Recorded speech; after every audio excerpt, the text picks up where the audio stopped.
பழைய ஏற்பாட்டு காலத்திலிருந்து யோவான் ஸ்நானகன் காலம் வரைக்கும், அதாவது இயேசு கிறிஸ்துவுக்கு முன் யோவான் ஸ்நானகன் காலம் வரைக்கும் நம்ம எப்படி இருக்கோம்னா, நியாயப்பிரமாணத்திற்கு அடிமைகளாக நம்ம இருக்கிறோம்.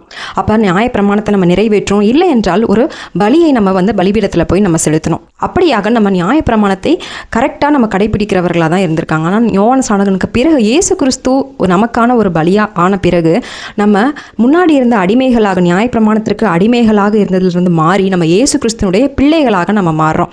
அப்படி அவர் இந்த பூமிக்கு பிரசங்கம் பண்ணியிருக்கிறார். ராஜ்யத்தின் சுவிசேஷத்தை வல்லமையாக எல்லாருக்கும் சொல்லியிருக்கிறார். அவர் விட்டு சென்ற பணியை நாமும் நம்ம பிள்ளைகளாக இருந்து நம்ம இந்த பூமியில் நிறைவேற்றணும்.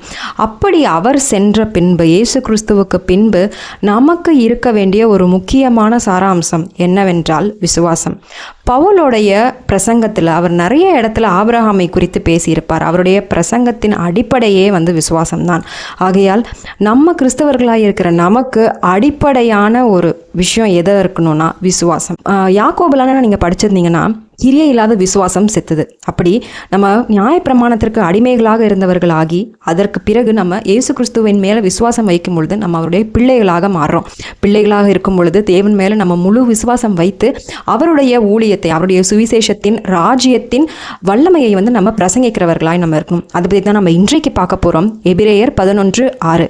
விசுவாசம் இல்லாமல் தேவனுக்கு பிரியமாய் இருப்பது கூடாத காரியம். ஏனென்றால் அவரிடத்திலே சேருகிறவன் அவர் உண்டென்றும் அவர் தம்மை தேடுகிறவர்களுக்கு பலன் அளிக்கிறார் என்றும் விசுவாசிக்க வேண்டும். ஸோ புதிய ஏற்பாட்டில் இருந்து நமக்கு பலி செலுத்தணும். இல்லை நம்ம லேவி கோத்திரத்தில் இருந்த ஆசாரிகள் மட்டும்தான் இன்னர் சாங்சுரிக்கு போய் அவர்கள் வழிபாடு செய்யணும் என்ற அந்த கட்டுக்கோப்புகள்லாம் உடை தெரிந்துவிட்டு இயேசு கிறிஸ்து நம்முடைய சரீரமாகிய இந்த ஆலயத்தில் அவர் தங்கி பரிசுத்த ஆவியானவர் நமக்கு துணையோடு இருந்து நம்ம தேவனை டைரக்டாக நம்ம தரிசிக்கக்கூடிய அந்த உரிமையை பிள்ளைகளாக நம்மை மாற்றி இருக்கிறார்.